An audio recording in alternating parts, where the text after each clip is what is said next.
Welcome to another episode of Crime Scene X. Today we are covering 3 college horror stories. Please like the video, comment down below, and subscribe for daily uploads. Sit back and enjoy the video.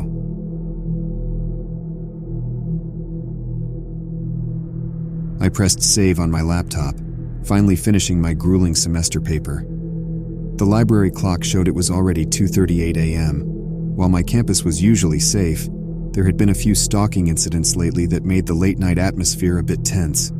Tucking my laptop under my arm, I left the library, opting for the well-lit path back to my dorm. Though I was relieved to have finished my paper, a pang of unease settled over me. I felt watched, my eyes darting around to catch the source, but I saw nothing. I shook it off as paranoia fueled by exhaustion. My boots clicked rhythmically against the asphalt, a solitary beat in the quiet night.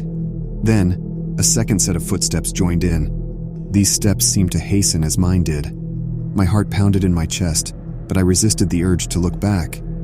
Perhaps it was just another student, I thought, making their way back from a study session. I rounded the corner and was almost at my dorm when my phone buzzed. My roommate Sarah had texted me, "Got back safely, where are you?" Before I could reply, the footsteps behind me ceased. Turning around, I found myself alone. I let out a small sigh of relief and began to reply to Sarah. But then I heard it, a voice so soft it might have been a figment of my imagination.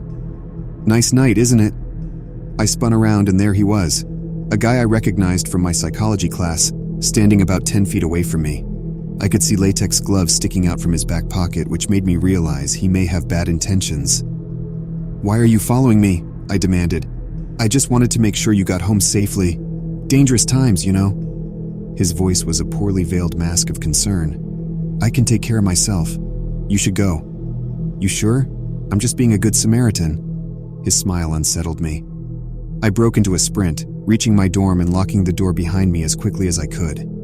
Shaking, I told Sarah everything. We immediately reported the incident to campus security, identifying the guy by name and class. A week later, campus security informed us that the guy had been arrested, not for stalking, but for murder.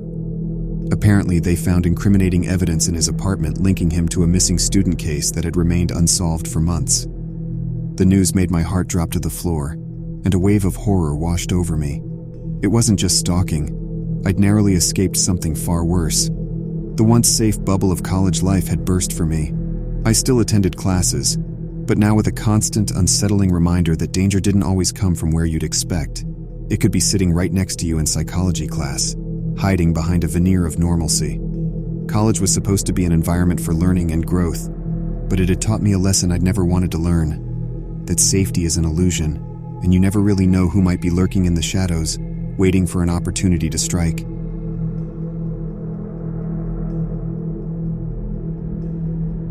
My heart was pounding as I approached the off-campus house where the party was in full swing. I'd been excited about this for weeks, a chance to let off some steam and forget about the looming deadlines and endless exams. As I walked in, I felt the bass of the music reverberate through the wooden floorboards, and a smile spread across my face. I was ready for a night of fun. The house was filled with the laughter and chatter of fellow students. Red cups, twinkling lights, and the smell of alcohol filled the air. I grabbed a drink from the makeshift bar set up in the kitchen, mingling through the crowd to find some friends. As the night wore on, I started to feel a bit strange, almost disconnected from my body. I chalked it up to having a bit too much to drink and decided to sit down for a moment. Everything started to blur around the edges, and I felt increasingly woozy. The last thing I remember was someone I vaguely recognized from one of my classes sitting beside me, asking if I was okay. Then, darkness. I woke up disoriented, my head pounding as I tried to make sense of my surroundings. It wasn't the party, and it wasn't my dorm room. I was in a dimly lit basement, hands bound together with zip ties. Panic washed over me as I frantically searched for a way out. I spotted a small window near the ceiling on the far side of the room, obscured by a pile of boxes. Ignoring the pounding in my head and the stiffness in my limbs, I managed to get on my feet, stumbling over to the pile. It was a long shot, but I had to try. Shuffling the boxes to form a makeshift step, I climbed up, using my bound hands to push the window open. It was a tight fit, but adrenaline took over, and somehow, I managed to squeeze through. Gasping for air, I found myself in the backyard, the cold night air hitting me like a shockwave. I didn't stop to think. I ran as fast as I could, not stopping until I reached a well-lit gas station a few blocks away. I asked the attendant to call the police, my voice trembling as I recounted what had happened. The subsequent investigation led to the arrest of a fellow student, someone who had been at the party that night. It turns out they'd been drugging drinks, preying on unsuspecting victims for reasons I couldn't even begin to fathom. The experience shattered my sense of safety and trust, but it also gave me an unfortunate stark lesson in the vulnerabilities we all face, even in environments where we're supposed to feel safe and protected. College life carried on around me, but I was forever changed, moving through each day with a heightened sense of caution, a lesson in vulnerability I'd never forget.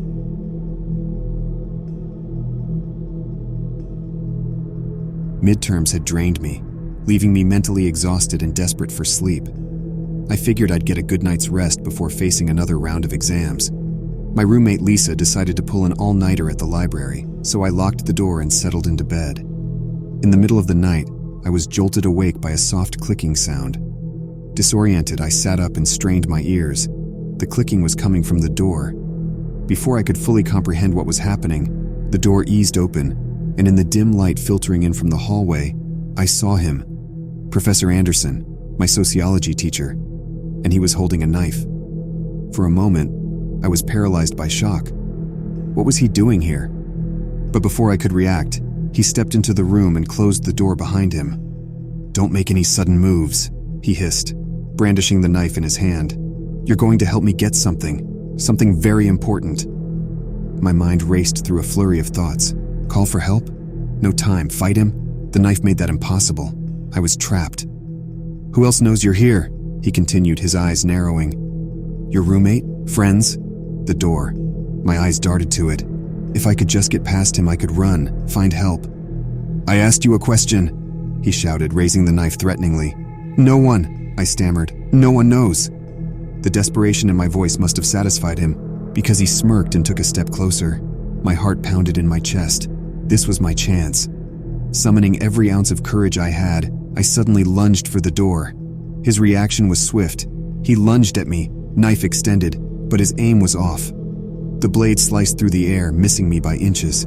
With adrenaline fueling me, I reached the door, unlocked it, and threw it open, screaming at the top of my lungs. Within moments, campus security appeared, their faces pale as they took in the scene. Professor Anderson was restrained and arrested on the spot. As it turned out, he had been involved in a series of incidents that were being investigated, but this was the first time he'd been caught red-handed. He was fired immediately, and the ensuing investigation shook the campus to its core.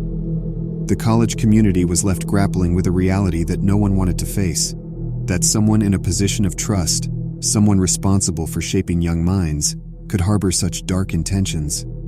For me, the incident became a defining moment, a lesson in vulnerability and the precariousness of trust.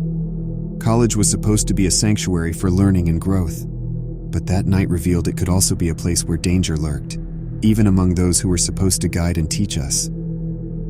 Thanks for watching. If you haven't already, please like the video, comment what you thought, and subscribe for daily uploads.